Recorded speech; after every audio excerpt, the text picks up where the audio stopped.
GDPR. What changes will I need to make to be compliant?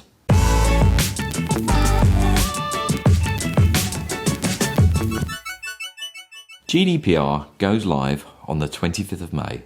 In order to become compliant, most of us will have to make quite a few changes to how we collect, store, and use our customers' and contacts' data. In this video, we're going to focus on how we collect data from our contacts. GDPR states that your contacts must have asked to join your list via a positive opt-in. This means that an action is required on their part to join.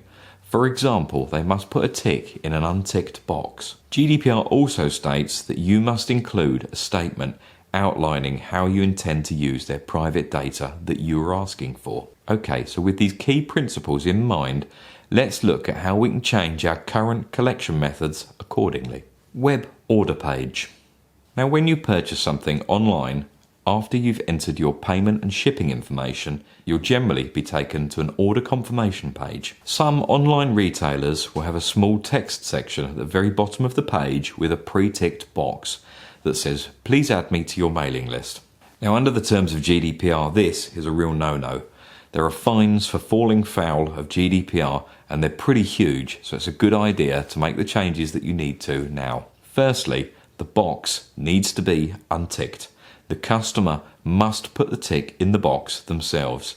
You must make them aware of what they are signing up to and how you will use their data. You could put, for example, "We'd like to send you a newsletter once a month. It'll contain exclusive content for our subscribers and discounts.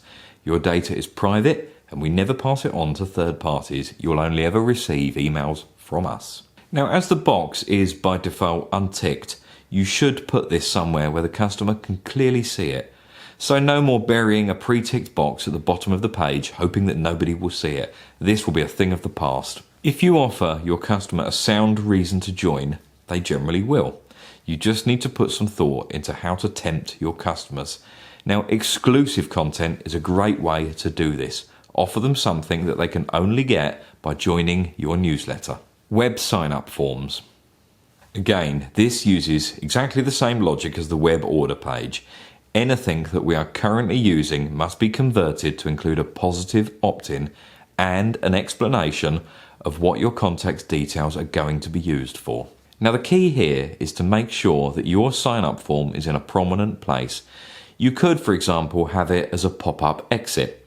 This means that when people leave your website, a pop-up appears. Now, if your focus is on offering some exclusive content or subscriber-only offers, then this really works. Using it at the exit point is great because your viewers at this stage have had the chance to view your site and build a degree of interest in what you're selling or offering. Over the telephone. GDPR requires that you have proof of opt-in. This proof should be recorded so that it can be produced if a contact asks for it. Of course, over the telephone, you will not have a paper trail in the same way that you would for something that is web-based. So, over the telephone, you'll need to ask permission and explain briefly what you would send and perhaps the frequency. All you need to do is to keep a record of the date and time that verbal confirmation was granted. Now, if you wanted to be super diligent, you could then send an email confirming that they've been included in your database for future marketing sends. You then would have a good, solid record of when and how the opt-in occurred. Face-to-face. This method is often overlooked. During face-to-face contact, such as in a shop or place of business, very rarely is the customer asked for their email address. Under GDPR, as we know, we need to record a positive opt-in. So, how do we do this with face-to-face? The best method that we've seen is having a promotional card, perhaps postcard size, for example. This card would clearly outline what they are joining and what they'll be receiving. At the point of inquiry or sale, you'd ask the contact to fill one out with their email address and a few brief details. These can then be retained accordingly, so documented proof of a positive opt-in can be produced if required later. Okay, so in summary, GDPR means that lots of us will have to make some changes to how we do things, but this isn't necessarily a bad thing. Often we see changes in law as lots of red tape and jumping through hoops just for the sake of it. Now, looking at how we do things and making some changes means that we can use this exercise to get better, to get more focused.